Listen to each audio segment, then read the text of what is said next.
सीधा सवाल मैं कर रहा हूं उत्तराखंड से, उत्तराखंड की राजधानी देहरादून से, जहां पर ठीक ठाक ठंड है, गुलाबी ठंड से भी थोड़ी ज्यादा।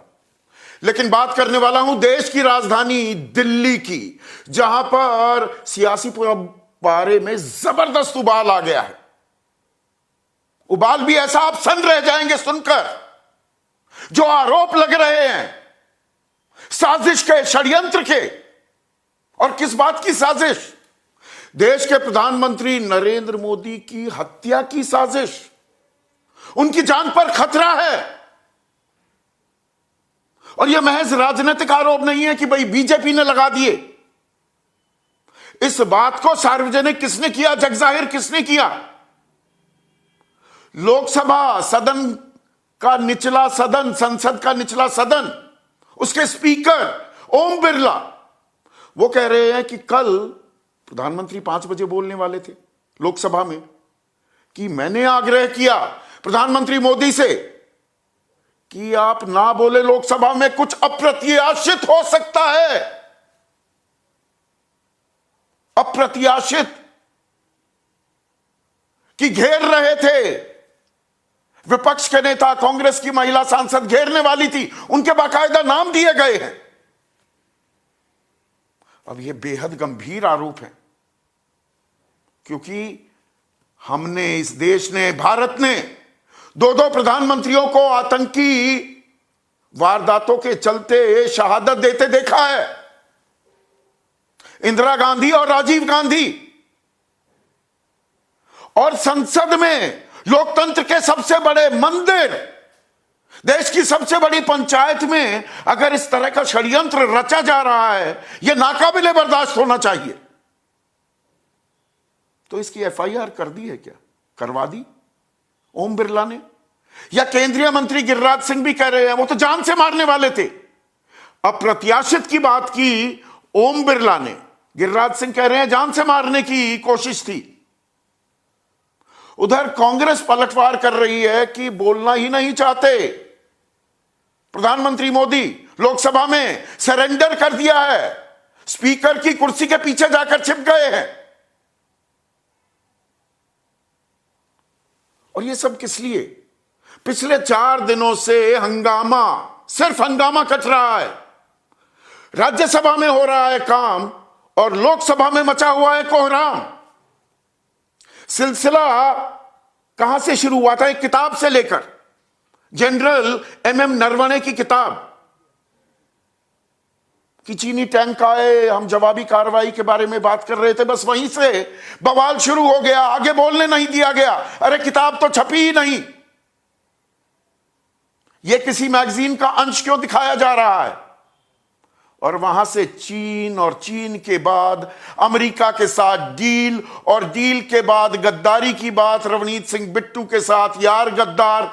और अब तो बात फटीचर तक आ गई है कि फटीचरों की तरह कपड़े पहनकर घूमते हैं राहुल गांधी। ये लोकसभा के सांसद, बीजेपी के सांसद निशिकांत दुबे कह रहे हैं। ये लोकतंत्र के मंदिर में, सबसे पवित्र स्थान में हो क्या रहा है? आपके, मेरे, हम सबके सरोकारों की, हमारी अपेक्षाएं, उम्मीदों, आकांक्षाओं की बातें हो रही हैं। देश को विश्व गुरु बनाने की बातें हो रही हैं। यह कबड्डी का मैदान बन गया है। आपकी राय क्या है? आपके सुझाव और आपके सवाल, जो अब सीधा सवाल के अहम हिस्सा बन चुके हैं, उनका रहेगा इंतजार। तो आज बात करने वाला हूं संसद में कार्रवाई जो ठप है, खास लोकसभा की, निचला सदन, जहां पर आप, मैं, हम सब अपने प्रतिनिधि डायरेक्टली चुनकर वहां भेजते हैं ताकि हमारे सरोकारों की बात हो सके। देश विश्व गुरु बने, उस पथ पर, उस राह पर चलने को लेकर एक विमर्श हो। लेकिन गजब ही हो गया है। और आज जो आरोप सामने आए हैं वो तो अप्रत्याशित हैं। मैं सोच समझकर ये अप्रत्याशित शब्द इस्तेमाल कर रहा हूं, क्योंकि इसका इस्तेमाल किया है लोकसभा के स्पीकर ओम बिरला ने। कल संसद में हंगामा हुआ था, लोकसभा में हंगामा हुआ था, 5 बजे बोलने वाले थे प्रधानमंत्री मोदी, लेकिन वो नहीं बोले। अब उसका खुलासा हुआ है कि प्रधानमंत्री क्यों नहीं बोले।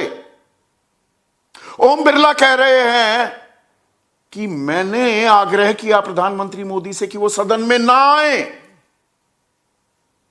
जानकारी मिली थी कि कांग्रेस सांसद अप्रत्याशित घटना कर सकते हैं। अप्रत्याशित। सुनिए क्या बोले ओम बिरला। सदन के अंदर जो कल घटना हुई, जिस तरीके से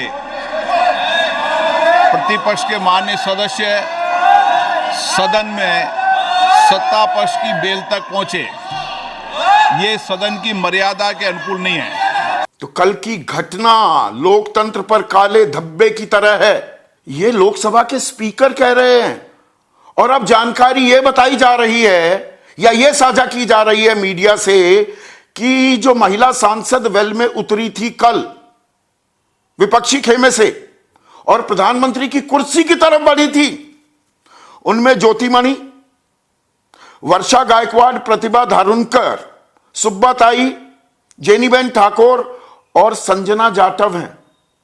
और गिरिराज सिंह केंद्रीय मंत्री तो आरोप लगा रहे हैं कि प्रधानमंत्री मोदी की जान को खतरा था, षड्यंत्र रचा जा रहा था सदन में, सदन के भीतर, वहां प्रधानमंत्री की जान को खतरा। यह बहुत ही बेहद ही गंभीर आरोप है और लोकतंत्र पर कौन धब्बा लगा रहा है, इन आरोपों की सत्यता पर काफी हद तक निर्भर करेगा। उधर विपक्ष की नेता, कांग्रेस की महासचिव भी हैं प्रियंका गांधी वाड्रा, वो कह रही है, पलटवार कर रही हैं कि प्रधानमंत्री स्पीकर की कुर्सी के पीछे छिप रहे हैं। सदन में आने की हिम्मत नहीं थी क्योंकि 3 महिला सांसद उनकी बेंच के सामने खड़ी थी। 3। सुनिए। Prime Minister is now hiding behind the speaker. They are making the speaker say all this because yesterday he did not have the guts to come in the house. What? Because 3 women were standing in front of his bench. What nonsense is this? तो प्रधानमंत्री कल लोकसभा में नहीं बोले, राज्यसभा में बोलने की नौबत आ गई। ऐसा कोई विशेष नियम नहीं है कि राष्ट्रपति के अभिभाषण पर धन्यवाद प्रस्ताव में पहले लोकसभा में ही बोला जाए, पर एक ये परंपरा रही है। 2021 में खैर प्रधानमंत्री पहले राज्यसभा में बोले थे, पर यह लोकसभा में हो क्या रहा है? अगर प्रधानमंत्री की जान पर खतरा था या साजिश या षड्यंत्र रचा जा रहा है सिर्फ आग्रह करके कि प्रधानमंत्री ना आए, क्या बात थम जाती है, खत्म हो जाती है? यह राष्ट्रीय सुरक्षा का मामला है। अरे भाई, देश के प्रधानमंत्री हैं। तो लोकसभा स्पीकर ने इस बारे में एफआईआर दर्ज करा दी क्या? और अभी तक एफआईआर दर्ज क्यों नहीं हुई है? या बीजेपी के किसी सांसद ने यह काम क्यों नहीं किया? या पुलिस खुद संज्ञान क्यों नहीं ले रही है? और जिन महिला सांसदों के नाम सामने आ रहे हैं उनके खिलाफ स्वतः संज्ञान क्यों नहीं लेती है दिल्ली पुलिस? या ये राजनीति का स्तर अब इतना नीचे गिरता जा रहा है कि कुछ भी चलेगा। अप्रत्याशित घटना के नाम पर अप्रत्याशित आरोप लगने लगेंगे, राजनीति होगी। और राजनीति का ये खुला खेल, फरूखाबादी और ये सतही राजनीति जो हो रही है, इससे आपको मुझको कोई लेना देना नहीं, हमारे सरोकारों का कोई लेना देना नहीं। एमएम नरवणे की किताब है, उसका कुछ अंश समीक्षा के तहत एक मैगजीन में छपा, कैरावैन में। 2 फरवरी को वो हिस्सा पढ़ने लगे राहुल गांधी, उन्हें नहीं बोलने दिया गया। राहुल गांधी उसे वहां पढ़ सकते थे, रुक गए, बाहर आकर नहीं पढ़ा। सरकार कह रही है किताब छपी नहीं, सरकार इजाजत नहीं दे रही किताब छपने की, यह बात बताना भूल जाती है। देखिए, ताली दोनों तरफ से बज रही है। इस हमाम में सभी नंगे हैं, गैर जिम्मेदाराना है। पूरी जिम्मेदारी से मैं यह बात कह रहा हूं, पर वो बवाल ऐसा बढ़ रहा है कि थमने का नाम नहीं ले रहा। बात फिर चीन पर आ गई, उसके बाद अमेरिका के साथ जो हमारी डील हुई है, हम 18% देंगे और उनसे एक नया पैसा नहीं लेंगे टैरिफ के नाम पर। और डील की डिटेल नहीं मिल रही। संसद से बेहतर जगह, लोकसभा खास से बेहतर जगह कोई हो नहीं सकती जहां पर इसकी पूरी तफसील दी जाए। वहां तफसील नहीं दी जा रही क्योंकि हंगामा कटा हुआ है। प्रधानमंत्री कल बोलने वाले थे, वेल में आने की तैयारी कर ली विपक्ष ने, महिला सांसद सामने खड़ी हो गई। अब जान से मारने की साजिश थी या नहीं, ये तो सामने आ जाएगा। और ये तो हमारी जांच एजेंसियों को जांच करनी पड़ेगी। ये सिर्फ राजनीतिक आरोप तक सीमित नहीं रह सकते।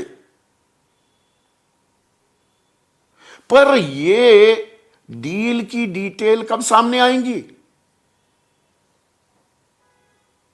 अगर डील पर सहमति बनी है तो किस बात पर सहमति बनी है, यह तो हमें पता लगना चाहिए ना। पर यह नहीं पता लगेगा। राहुल गांधी बाहर बैठते हैं, मकर द्वार पर बैठे थे अपने निलंबित सांसदों के साथ। एक मंत्री जा रहे हैं, उनको यार गद्दार कह देते हैं। बात गद्दारी पर आ जाती है। वो देशद्रोही कहकर पलटवार कर देते हैं। इससे देश को क्या लेना देना? विश्व गुरु बनने की हमारी जो परिकल्पना है, जो सपना है, उससे क्या लेना देना? और अब बात आ जाती है फटीचर तक कि राहुल गांधी फटीचरों की तरह कपड़े पहनकर घूमते रहते हैं। यह निशिकांत दुबे कह रहे हैं। विमर्श का स्तर कहां जा रहा है? लेकिन साथ ही साथ आज किस तरह से तुनक मिजाजी हमने देखी संसद में, राज्यसभा में। मल्लिकार्जुन खड़गे और जेपी नड्डा, क्या क्या उनके बीच बात हुई। लोकसभा में नेता प्रतिपक्ष को बोलने नहीं दिया गया। मल्लिकार्जुन खड़गे ये बोले तो जेपी नड्डा बोले लोकसभा का मुद्दा राज्यसभा में नहीं उठा सकते। नेता प्रतिपक्ष को समय से ज्यादा समय मिला है। अपनी पार्टी का अबोध बालक, उसका बंधक मत बनिए, अब अबोध बालक कह देते हैं। राष्ट्रीय अध्यक्ष रह चुके हैं बीजेपी के, केंद्रीय मंत्री हैं, नेता प्रतिपक्ष, कैबिनेट मंत्री का दर्जा अबोध बालक कह दिया जाता है। बीजेपी कहे सही, दूसरा कह दे तो वो गाली। आपकी इस बात का खंडन करता हूं। मल्लिकार्जुन खड़गे कह रहे हैं मैं स्तर बता रहा हूं, संसद में हो क्या रहा है यह बता रहा हूं।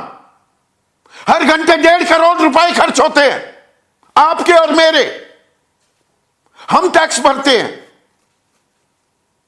बार बार यह ना कहो कि आपकी पार्टी ऐसी वैसी है। आपकी पार्टी को तो मोदी जी ने बंधक बना लिया।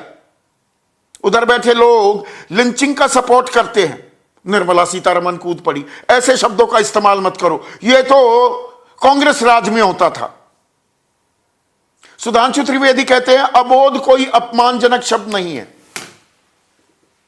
सुधांशु त्रिवेदी, आपके नेताओं के लिए अबोध इस्तेमाल हो जाए तो हंगामा कट जाता। पर इस हंगामे से फिर आज मेरा रिकॉर्ड लटका हुआ है दर्शकों। देश का क्या फायदा, इसमें देश का क्या कल्याण है? ऐसे में आज का सीधा सवाल, प्रधानमंत्री की जान का डर, विपक्ष कहे सरेंडर। गंभीर मसला है ये।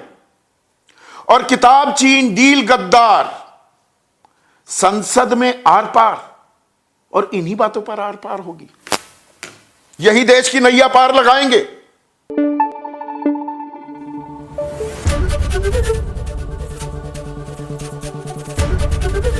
एबीपी न्यूज आपको रखे आगे।